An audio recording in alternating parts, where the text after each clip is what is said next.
कीर्तनाचे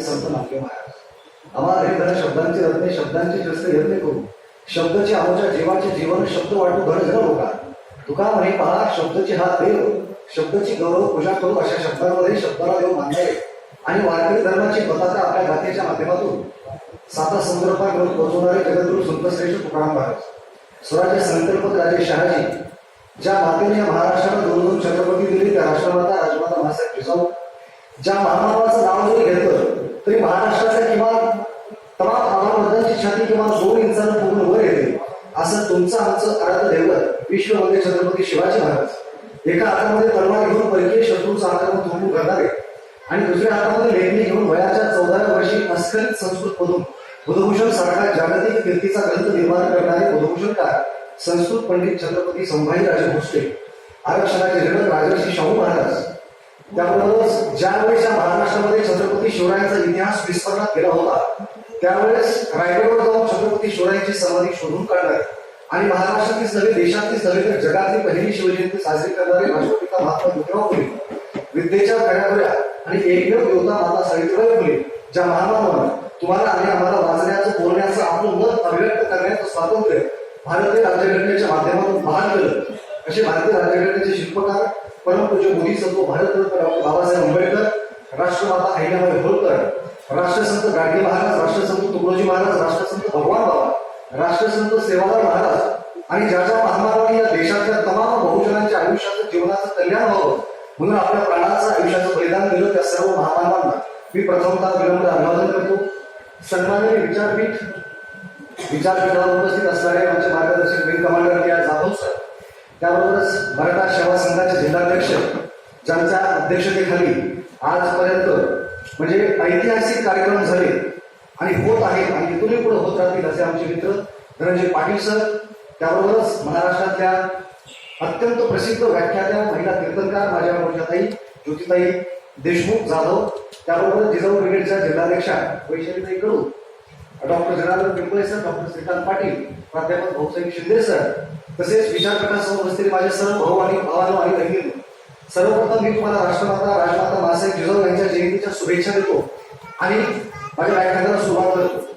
खरं तर मी आजचा नियोजित वक्ता नाहीये म्हणजे ते शेतामध्ये बुजगाव उभं करण्याची प्रथा आहे आपल्या इथं तसं बुजगाव वगैरे म्हटलं की हरकत नाही बुजगावला काटकं लावण्याची सवय आहे मला कदाचित सलाईन किंवा आमच्या काही व्यवस्थित आहेत गोळ्यावरती घेऊन भरायची पण तरी अर्ध्या तासामध्ये तुम्हाला कुठेही जाणवणार नाही की मी आजारी होतो किंवा आजारी आहे कारण मराठा सेवा संघानं असं काही आमच्यामध्ये घडलेलं आहे की माणूस निवेदनातील असेल तो सेवा संघाचा विचार बसावा ही ताकद विचारांची ताकद असते मानव आणि राजमाता मासाहेब जिजाऊबद्दल बोलत असताना काही गोष्टींचा आपण जाणीवपूर्वक पुन्हा उल्लेख केला पाहिजे की सविस्तर इतिहासामध्ये जाणार नाही काही घटना महाराष्ट्रामध्ये अशा पद्धतीने होत आहे की त्याचा आणि राजमाता जिजाऊ यांच्या चरित्राचा आपण एक सातत्याने अभ्यास केला तर निश्चितपणे की जिजाऊच्या काळामध्ये जिजाऊ कशा वागत होत्या किंवा त्या काळात माणसं कशी वागत होती आणि आज आम्ही त्याचं काय कसं वागतो किंवा त्याचं जरा प्रेझेंटेशन आपण बघू काय करतो हे निश्चितपणे लक्षात आल्याशिवाय राहणार नाही. आज जिजाऊच्या व्याख्यानाला उभारण्यापूर्वीच ज्या जिल्ह्यातून मी येतो ज्या नांदेडमधून मी येतो आणि पहाटे 3 वाजता नांदेडमधून इथं आलो तिथंच एका उच्च विभूषित असणाऱ्या एका मुलीची हत्या तिच्या वडिलांनी तिच्या भावांनी चुलत भावांनी किंवा मामांनी करावी ही या पुरोगामी म्हणणाऱ्या महाराष्ट्राला निश्चितपणे धक्कादायक आणि शोकांतिक असणारी गोष्ट आहे आणि या लोकांना जिजाऊ सावित्री अहिल्याबाई रमाई कळणार का याचा सुद्धा आपण विचार केला पाहिजे की म्हणजे आपला जोडीदार निवडण्याचं स्वातंत्र्य सुद्धा जर या देशामध्ये डॉक्टर असणाऱ्या महिलांना नसेल तर आपल्याला कुठेतरी आपण जिजाऊ आणि शिवरायांचे वारस आहोत का याचा विचार मला वाटतं की पुन्हा एकदा करावा लागणार आहे बांधवांनो आणि म्हणून त्या ताईला श्रद्धांजली आपण पूर्णच आपण आपले इथून पुढचे विचार मांडले पाहिजे. एक काळ असा होता की ज्या वेळेस राजमाता मासाहेब जिजाऊ 4 भावांच्या पाठीवर जिजाऊचा जन्म झाला आणि जन्म झाल्यानंतर घरामध्ये मुलगी आली. आज काही लोक घरामध्ये मुलगी जन्माला आल्यानंतर सुतक पाहिल्यासारखं तोंड करतात परंतु राजे लखुजी जाधव असतील किंवा म्हाळसाबाई असतील त्यांना इतका आनंद झाला की सिंदखेड नगरीमध्ये हत्तीवर बसून साखर वाटण्याचं काम लखुजी राजे जाधव आणि म्हाळसाबाईंनी केलं. आज आधुनिक वैद्यकशास्त्र आपण ज्याला म्हणतो त्या आधुनिक वैद्यकशास्त्राचा वापर करत या देशामध्ये मनोवादी व्यवस्था आहे या देशामध्ये जी ब्राह्मणी व्यवस्था आहे त्या ब्राह्मणी व्यवस्थेला आमच्या पोटामध्ये मुलगा आहे का मुलगी आहे हे विज्ञानाचा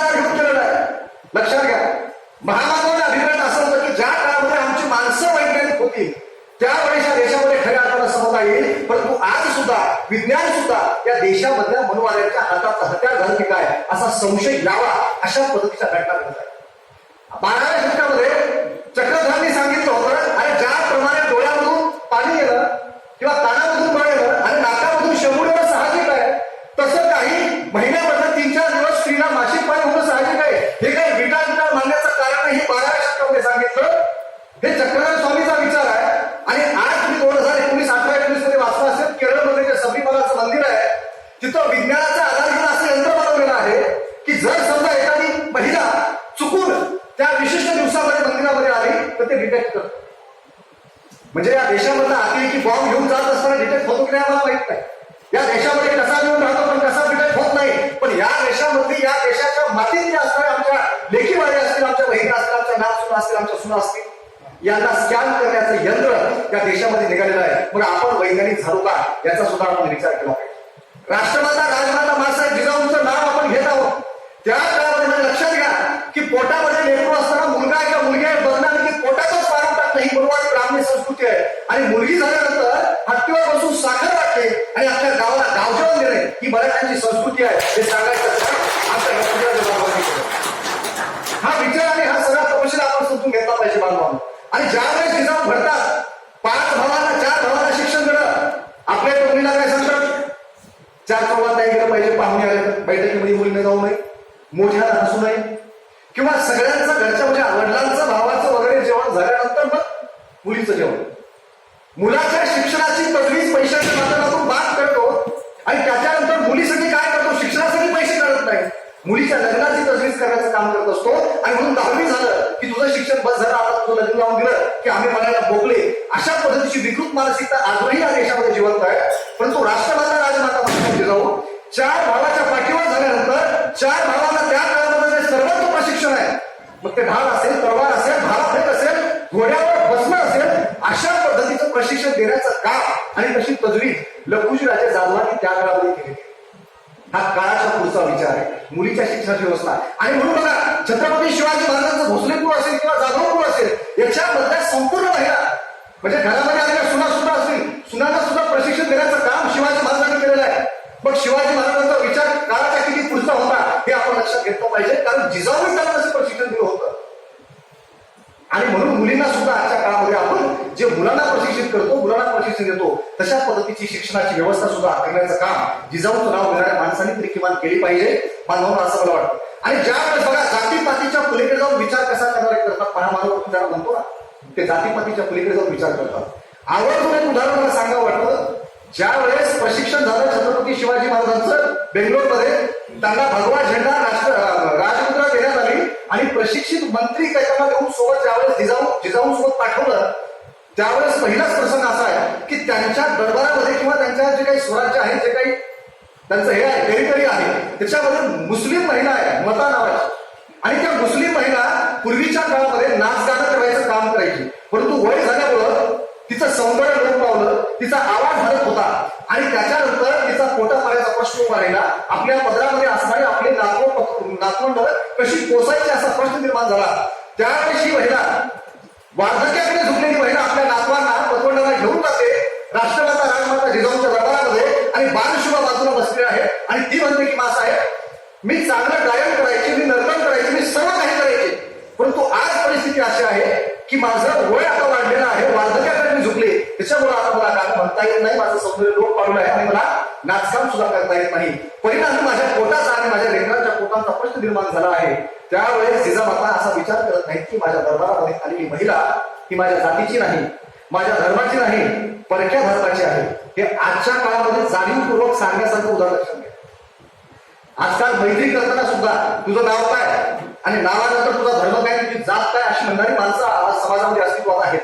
आणि दुसऱ्या धर्मावर अत्याचार झाला तर फटाके फोडणारे आणि आनंद व्यक्त करणारे पेढे वाटणारे माणसं जिवंत आहेत. नव्हे नव्हे तो प्रघात या देशामध्ये आता पाडण्यात आलेला आहे. अशा वेळेस उदाहरण तुमच्या आणि माझ्या डोळ्यामध्ये झणझणीत अंधण घालण्यासारखं हे उदाहरण आहे की ज्यावेळेस ती महिला म्हणते माझ्या पोटाचा प्रश्न निर्माण झाला आहे मासाहेब, त्यावेळेस राष्ट्रमाता जिजाऊंनी पहिला जो काही निकाल दिला आहे त्यांच्या कार्यक्रमामध्ये तो हा आहे. त्यांनी त्यांच्या मंत्र्यांना किंवा जे काही हाताखाली काम करणारे माणसं आहेत त्यांना बोलवलं आणि त्यांना सांगितलं की या महिलेची पूर्ण जी काही तक्रार आहे ती नोंदवून घ्या आणि तिच्या जगण्यासाठी जेवढा पैसा लागतो महिन्याला तो पैसा स्वराज्याच्या तिजोरीमधून दरमहा तिला देत जा, म्हणजे तिला पेन्शन देण्याचं सुरू करायचं काम राष्ट्रमाता राजमाता मासाहेब जिजाऊंनी पहिल्यांदा केलं. आणि हे बघत कोण होतं? बाजूला बसलेले बाळ शुभा आहे, उघड्या डोळ्यांनी सगळं काही पाहत होते. आणि हे संस्कार जे त्याचे आहेत हे आमच्या छत्रपती शिवाजी महाराज झालेत बांधवांनो. आणि म्हणून लक्षात घेतलं पाहिजे, आज या देशामध्ये एखाद्या महिलेवर बलात्कार होतो, आम्ही त्या महिलेची जात शोधतो. बिल्किस बानो प्रकरण तुम्हाला माहित असेल, किती लोकांनी बिल्किस बानो प्रकरण संपूर्णपणे वाचलेलं आहे. त्या महिलेवर काय काय अत्याचार झाला वाचलं असेल. माझ्यासारखा माणूस वाचू शकत नाही, कल्पनाही करू शकत नाही. अरे गर्भामध्ये असणारं 5-6 महिन्याचं जे मूल आहे त्याला तर पाडण्यात आलं, पण समोर असणारी 3 वर्षाची मुलगी आहे, तिचे पाय धरून दगडावर आपटून तिला ठार मारण्यात आलेला आहे. आणि तब्बल 14 लोकांनी बलात्कार केलेला आहे. तिचा भाऊ मारला, तिची वहिनी मारली, तिची आई मारलेली आहे. अशा पद्धतीचे अत्याचार झाल्यानंतर बिल्किस बानोचं प्रकरण सर्व सुप्रीम कोर्टामध्ये गेलं आणि ती जी काही माणसं आहेत, आरोपी आहेत, त्यांना निर्दोष सोडण्यात आलं. सोडला आता कोर्टाचा निर्णय आहे, त्याचा मान ठेवला पाहिजे इथपर्यंत ठीक आहे.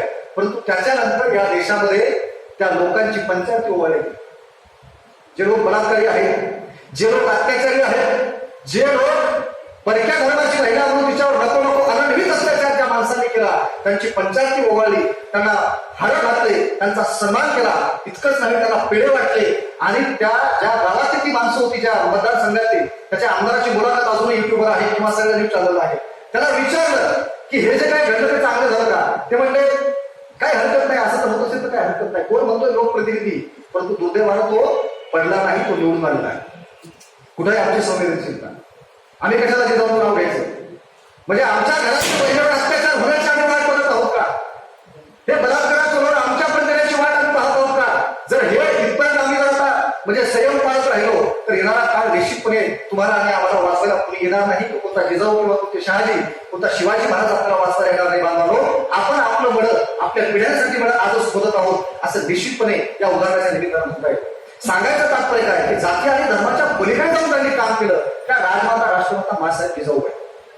आणि लक्षात घ्या, जिजाऊ एवढ्या करारी आहेत की त्यांच्याबद्दल फारसं इतिहासामध्ये वर्णन नाही.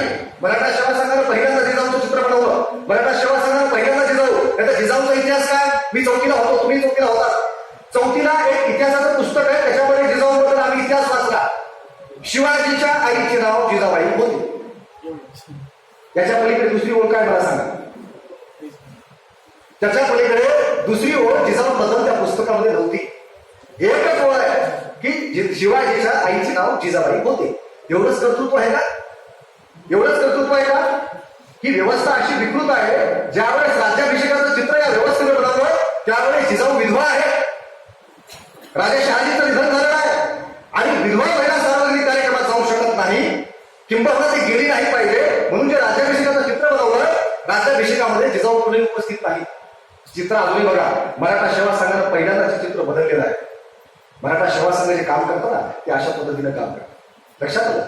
कन्स्ट्रक्टिव्ह वर्क जरा आपण म्हणतो, पहिल्यांदा चित्र बदललं. अरे जे राज्याभिषेक करावा, ज्यांच्या आयुष्याचं धोरण होतं, आयुष्याचं ध्येय होतं आणि राज्याभिषेक झाल्यानंतर अवघ्या काही दिवसामध्ये त्यांनी प्राण सोडला आणि जणू काही केवळ शुभांच्या डोक्यावर छत्र बघण्यासाठी आपल्या देहामध्ये प्राण देणे असा ठेवला होता. अशा जिजाऊ केवळ विधवा आहेत म्हणून त्या समारंभाला बसणार नाही का? विचार केला पाहिजे. आज सुद्धा जगद्गुरु तुकाराम महाराजांबद्दल कुणीतरी तो हरामखोर भागेश्वर मार्गेश्वर बोलतो. या देशातले संपूर्ण कीर्तनकार आपल्या ताईसारखे सोडले तर मूग घेऊन गप बसतात. या लोकांचे जनुक तपासण्याची, DNA तपासण्याची वेळ आली. सुषमा अंधारे एक वक्तव्य केलं होतं, ते 2009 साली केलं होतं. परंतु राज्यपालाला पाठीशी घालण्यासाठी एका विशिष्ट पक्षाचे काही जे विकृत वाचारवीर आहेत त्या लोकांना पाठीशी घालण्यासाठी या लोकांनी त्या सुषमाताईचं ते 10-15 मिनिटाची क्लिप बाहेर काढली की रेड्या मुक्तीवेद पूर्ण पण आम्हाला शिक्षण दिलं नाही. काय खोटं बोलले ना? वास्तवच बोलल्या ना? त्याच्यामध्ये काय विकृत होतं? परंतु बुद्धांचं प्रकरण काढलं आणि राज्यपालाचं प्रकरण त्या लोकांनी मागं काढलं तेव्हा कीर्तनकारांनी त्यांची प्रेतयात्रा काढली, तिरडी काढली, निषेध केले, मेळावे घेतले, भरपूर काय केलं. पण आज बागेश्वर सारखा एक हरामखोर नीच व्यक्ती तो म्हणायला लागलेला आहे. काय म्हणतो की तुकारामांची बायको तुकारामांना रोज मारायची. त्याचं संपूर्ण 30-40 सेकंदाची एक क्लिप सुद्धा व्हायरल होत आहे. आणि मग बायको प्रचंड मारायला लागली तर लोकांनी विचारलं का हो तुमची बायको तुम्हाला रोज मारते, तुम्हाला काही वाटत नाही का? ते म्हणजे मारते हे माझा उपकार केले बायकोनं. का उपकार केले? कारण बायकोने जर प्रेम केलं असतं तर मी बायकोच्या भोवतीच फिरलो असतो. लक्षात आलं काय म्हणायचं ते? बायकोने जर प्रेम केलं असतं तर मी बायकोच्या भोवती घुटमळला असतो आणि मग मी विठ्ठल भक्तीकडे, मला राम भक्ती हा शब्द वापरला. तुकाराम महाराजांनी विठ्ठल भक्ती केली आहे, हे काय मी तुम्हाला सांगायची गरज आहे. आमचा विठ्ठल प्रचंड इतर देवांचे न पाहू तोंड फेकून द्या तिकडे आणि सांगा तुकारामाने म्हणलंय. आणि ऑब्जेक्शन घ्यायचं ना, ऑब्जेक्शन जर घ्यायचं असेल तर जा वैकुंठाला, तिथं जा आणि तुकोबांना प्रश्न विचारा, हे असं कसं काय म्हणतं बाकीच्या देवाची तोंड बंद नाही. बरोबर आहे? तुका म्हणे हे का विठ्ठलाची खरा येडा तो पसारा वाढवायची, बाकीचा सगळा पसारा आहे. आज पुण्या कीर्तनकारामध्ये देवाला पसारा म्हणायची हिंमत आहे का? पुण्या कीर्तनकारामध्ये आहे नाही. म्हणून आपला जीव मुठीत घेऊन प्रबोधन करण्याची वेळ आज या काळामध्ये आलेली आहे. अशा पद्धतीची व्यवस्था ही माणसे या देशामध्ये निर्माण करत आहे. आणि मग तो भाग्येश्वर काय म्हणतो की मग ते तुकारामांची बायको मारायची, मी बायकोच्या भोवती घुटमळा असतो, तिनं प्रचंड मारहाण केली म्हणून मी देवाकडे वळलो. आता एक उदाहरण तुम्हाला देतो.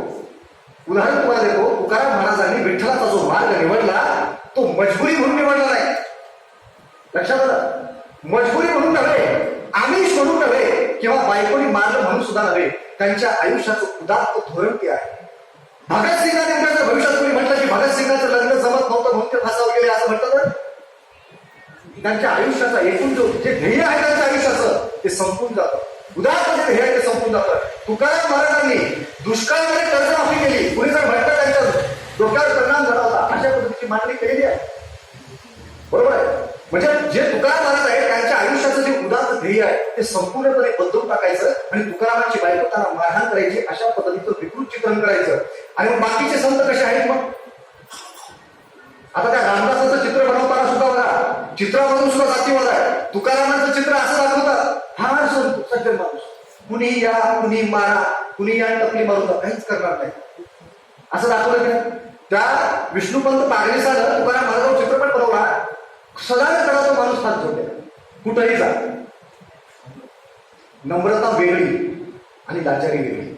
लक्षात घ्या, नम्रता हा सद्गुण आहे, लाचारी हा दुर्गुण आहे. लक्षात अशा चित्र. आणि मग रामदासाचं चित्र सिक्स पॅक, हे असा हात जर रामदास गेला तेवढा मोठा डोळा त्याला काय म्हणतात, बायसेप्स, ट्रायसेप आहे की नाही. हे काय बनवलं जातं? हे जाणीवपूर्वक निर्माण, हे जाणीवपूर्वक चित्रामधून सुद्धा जातीवाद केला जातो, हे आपण समजून घेतलं पाहिजे. आणि म्हणून मराठा सेवा संघानं किंवा भाषण करणारी माणसं निर्माण केली नाहीत.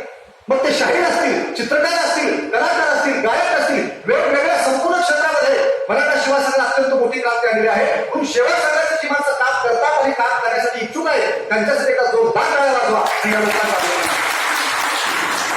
समाजामधला द्वेष कमी करायचे असेल तर ही माणसं जगली पाहिजे, ही माणसं वाढली पाहिजे, ही माणसं वाचली पाहिजे. बांधवांनो, हे तुमचं माझं कर्तव्य आहे, लक्षात घ्या.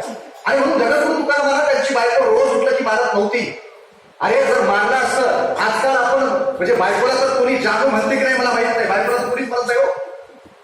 म्हणजे म्हणणारे म्हणत असतील बरं का, मी काय म्हणतील बघा हे म्हणत असतील म्हणणारे, पण सहसा जानू, पिल्लू, सोनू बायकोसाठी वापरलं जात नाही. तुकारामांच्या बायकोचं नाव जिजाबाई आहे, पण लाडाला आवली म्हणायची, आवली हा शब्द तुम्हाला, हा त्यांच्या बालपणचा शब्द आहे का? आणि बायकोवर प्रेम आहे, बायकोवर नितांत प्रेम आहे. नवरा 7 दिवस भांडाराच्या डोंगरावर उपोषण बसला साहेब, तर बायकोला अन्नाचा कट खाल्ला नाही, माझा नवरा कुठे गेला आणि त्या कामोबांना घेऊन आपल्या सैरा वळला हवं जाऊ जाणार आवली आहे. आवराबाई किंवा आवली किंवा आवडी अशा पद्धतीनं इतकं प्रेमानं हात मारायचे काम तुम्हाला करायचे. विचार करा की आजचा एखादा माणूस, आम्ही एक पुस्तक लिहिलं तर आमच्या बायकोला असं वाटतं की माझा नवरा म्हणजे शेक्सपियरचा बाप आहे. आणि त्या काळामध्ये तुकारामांनी असे आव्हान रचना केलेली आहे की त्यांची बायको त्याला जोड्याला मारत असेल काय, याचा आपण विचार केला पाहिजे. हे केवळ बदनामी करण्याचं काम आहे. त्यांच्या आयुष्याचं जे नीतिमूल्य होतं, ध्येय होतं, ते बदलून टाकण्याचं काम आहे. आणि म्हणून जगद्गुरु तुकाराम महाराज त्या काळात सुद्धा त्या व्यवस्थेला पेलले नाहीत आणि आजच्या काळामध्ये सुद्धा या व्यवस्थेला पेलत नाहीत. आपण खरे तुकाराम घराघरामध्ये नेऊन पोहोचवणारे कीर्तनकार, प्रवचनकार, प्रबोधनकार आपण निर्माण केले पाहिजे आणि आपल्या मुलांवर त्या अशा पद्धतीचे संस्कार केले पाहिजेत. बांधवांनो, धर्म धोक्यात आहे, धर्म धोक्यात आहे, सगळे बोंबले लागलेले असतात. कुणाच्याही तोंडामध्ये जा, बाकी चर्चाच असते, चर्चा येते धर्मावर. मला सांगा, नामदेव महाराजांनी त्या काळामध्ये वारकरी संप्रदायाची स्थापना केली आणि त्यांनी सांगितलं की आम्हा सापडले वर्ग गुरु भागवत धर्म सांगितलं. तिथं जे आज हिंदुत्व अमुक तमुक म्हणतात तिथं तो शब्द वापरला, बरोबर आहे. किंवा नाचू कीर्तनाचे रंगी ज्ञानदीप लावून त्यांनी सांगितलं. ज्ञानाचा दीप लावायचा आहे. का धर्म आहेच ज्ञान नाही. वंचित कशापासून ठेवलं? ज्ञानापासून. तुकारामांनी सांगितलं आपल्या ह्याची कौतुक करा, जगा द्यावे नीत आणि करावे फजित चूक ते. जगाला काय द्यायचंय? नीतिमत्ता द्यायची आहे.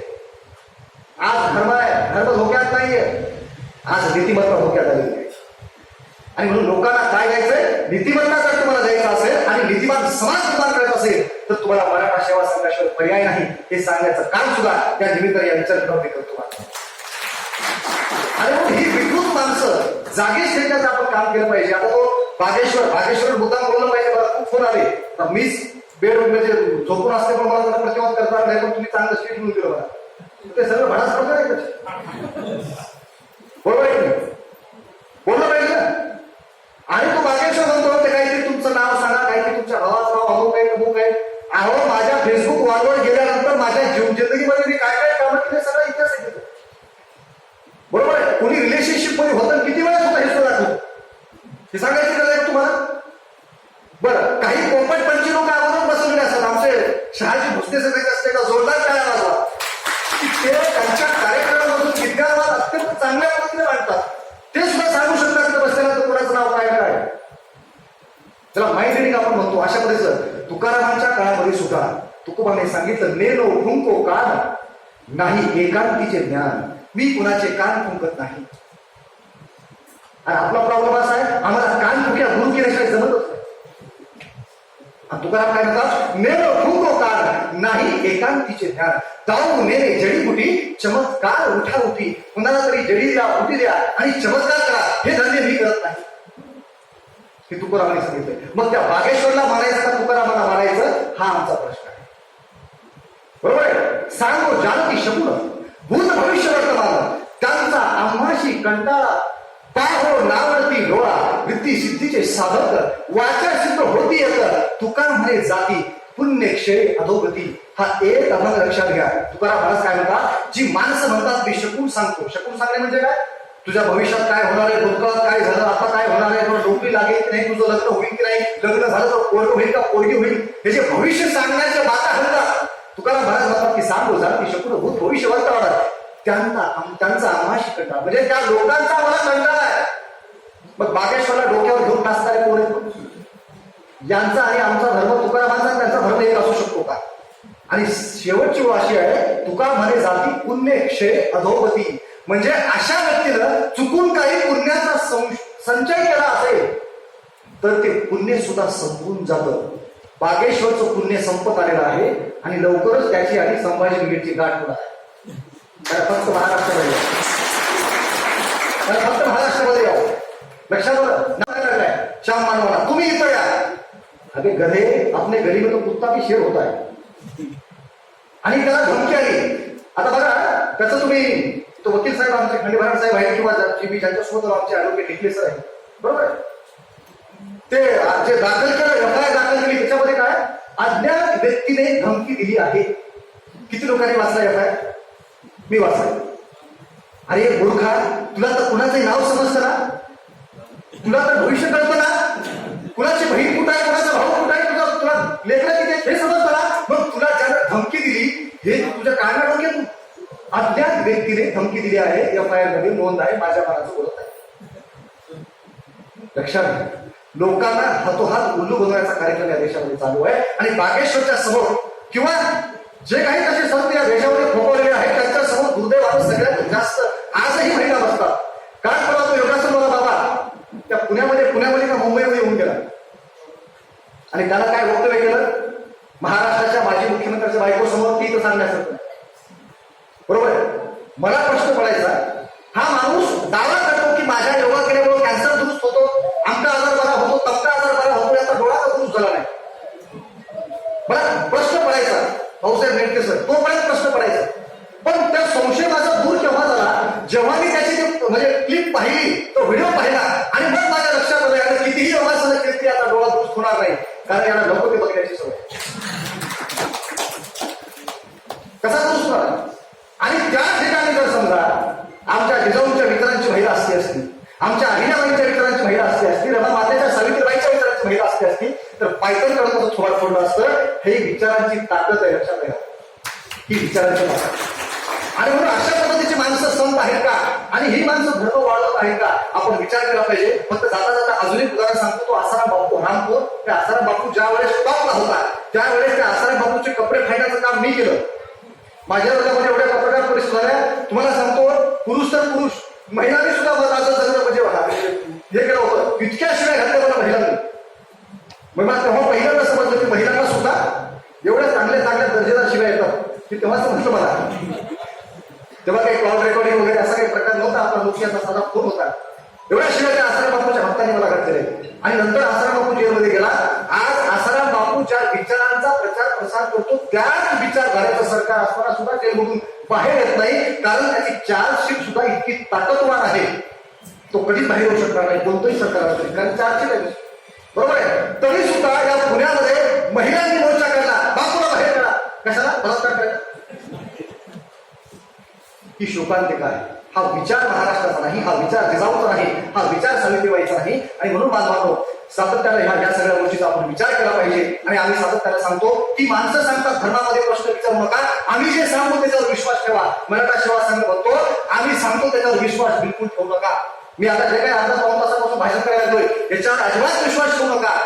कारण विश्वास ठेवला की अंधश्रद्धा बळावतो. आमचं आव्हान आहे मराठा सेवा संघाचं. विश्वास ठेवू नका, विचार करा.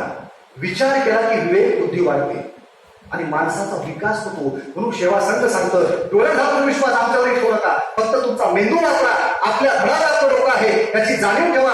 आणि तर खऱ्या अर्थानं तुम्ही मराठा सेवा संघाचे किंवा छत्रपती शिवरायांच्या विचारांचे जिजाऊ चरित्रांचे पायी व्हाल. जाता जाता जिजाऊंचं आणि राजेश शहाजींचं एकमेकाबद्दल अत्यंत आदराचं आणि प्रेमाचं जसं जिजाबाई आणि आवडी म्हणजे तुकाराम महाराजांचं नातं होतं तसं राजेश शहाजींचं आहे. ज्या काळामध्ये राजेश शहाजी म्हणजे बखरकरांनी नोंदवलेलं आहे ते सगळ्या तपशिलामध्ये मी जात नाही.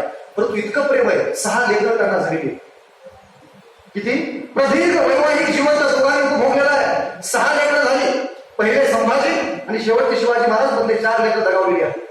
आणि नंतर मोठे संभाजी सुद्धा परिस्थितीच्या युद्धामध्ये ठार झाले. बरोबर 6 लेकरं त्यांना झाले. म्हणजे एकमेकाबद्दल जिव्हाळा आहे, एकमेकाबद्दल प्रेम आहे. अहो ज्या वेळेस आमचे छत्रपती शिवाजी महाराज जिजाऊच्या पोटामध्ये होते, गर्भामध्ये होते, कवींद्र परमानंदाने लिहून ठेवलेला आहे डोहाळे लागले डोहाळे जिजाऊंना.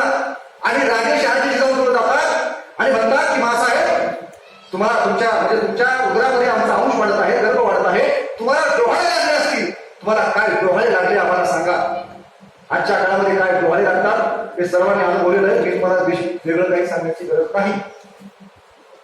तर जिजाऊने असं नाही म्हटलं मला पैठणी पाहिजे, मला दागिने पाहिजे, मला मिठाई पाहिजे, मला खायला पाहिजे, हे नाही सांगितलं. ज्यावेळेस राजे शहाजींनी विचारलं तुम्हाला कोणते डोहाळे लागले सांगा, एक नवरा म्हणून तुमचे डोहाळे पूर्ण करण्याचं काम मी करणार आहे. त्यावेळेस जिजाऊ म्हणतात की राजे साहेब आपल्याला जर आमचे डोहाळे पूर्ण करायचे असतील तर ऐका मला काय डोहाळे लागले. ते म्हणतात मला हत्तीवर बसावं वाटतंय, मला घोड्यावर बसावं वाटतंय, मला वाघावर बसावं वाटतंय, हातामध्ये तलवार घ्यावी वाटते आणि या देशामध्ये गोरगरीब रयतेचं राज्य निर्माण करावं वाटतं. हे डोहाळे मला लागलेले आहेत. हे सांगायचं काम जिजाऊंनी केलं आणि कवींद्र परमानंदाने नोंदवून ठेवलेलं आहे.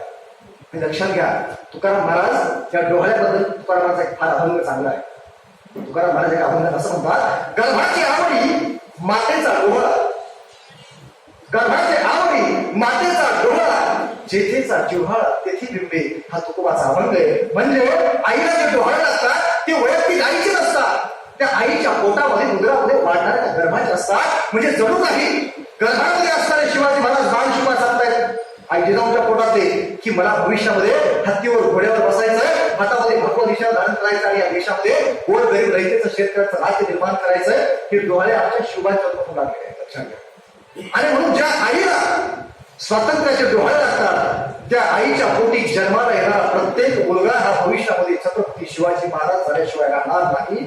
हे एवढं जरी आपण या कार्यक्रमामध्ये समजून घेतलं तरी मला वाटतं की आपण धनंजय पाटील सरांनी आपण सर्वांनी जो काही हा कार्यक्रम ठेवलेला आहे निश्चितपणे त्याचं सार्थक झाल्याशिवाय राहणार नाही. आणि म्हणून खेडेकर साहेबांनी नेहमी सांगितलेलं आहे की महिला गुलाम झाली की कुटुंब गुलाम होतो आणि कुटुंब गुलाम झालं की समाज गुलाम होतो, समाज गुलाम झाला की राष्ट्र गुलाम होतो. म्हणून महिला स्वतंत्र झाल्या पाहिजे, महिला बुद्धीनं विचार करायला झाले पाहिजे. म्हणून विवेके काही करणे दिले आपण सर्वांनी आपली विवेक बुद्धी शाबूत ठेवून विवेकानं वागा, विवेकानं विचार करा आणि आपल्या येणाऱ्या पिढ्यांना निश्चितपणे त्यांच्यामध्ये नीतिमत्ता भरा असं आवाहन करतो. मला इथं बोलण्याची संधी दिली त्याबद्दल विचार करण्याचे आभार मानतो. बळजबरी का होईना मला 350 किलोमीटर बोलवलं नाही आलंच पाहिजे. काही झालं तरी मी ट्रीटमेंट करायला लागतो. आमच्या काही तर आहेतच, पण तुम्ही या. आणि मी इथं आलो. अंगामध्ये 103चा ताप असताना सुद्धा माझ्या पद्धतीने माझे विचार मांडण्याचं काम केलं. ही विचारांची ताकद अशी आहे, मी मला पहिल्यांदा सांगितलं की आता मला सुद्धा प्रचंड घाम आलेला आहे. म्हणजे पोळीपेक्षा अजून संध्याकाळी भाषण करू की काय असा प्रश्न पडलेला आहे. तर असो, तर म्हणजे जिजाबाईंनी जो विचार या लोकांमध्ये म्हणलेला आहे तोच विचार आपण आपल्या माथ्यामध्ये घ्यावा. आपण सर्वांचे आभार मानतो. आपण सर्वजण अत्यंत चांगल्या पद्धतीने मला ऐकलं, त्याबद्दल आपल्यासमोर नतमस्तक होतो. थांबतो. धन्यवाद. जय जिजाऊ, जय शिवराय.